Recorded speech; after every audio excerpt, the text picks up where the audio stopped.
Ассалаумағалейкум достар, сіздермен бірге мен Нұр Кезет. Бүгін біз қалай фильмдер көруге болады деген сұраққа жауап беретін боламыз. Ал біз бастай кеттік. Ал бірінші сіздер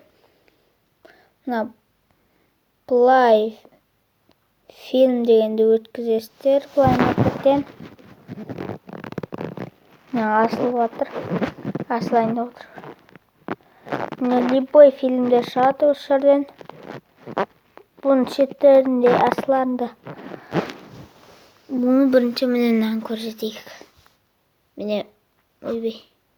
Осын мынаны үстінен бейт басастыр любой фильмнің. Содан кейін мынаны басастыр. Қазір көреміз ұсынам сіздерге. Қазір қатып отыр. Менде көп интернет жоқ. Өзіңіз көре бересіз, маған қызық емес бұлар. Сіздермен болған мен Нұр Кезет. Бәріңе пока-пока. Осы видеоны лайк басып, комментарий жазып, арналық тіркеліп, жаңа видеоларын жіберіп алмаңыздар. Сіздермен болған мен Нұр Кезет. Бәріңе пока-пока.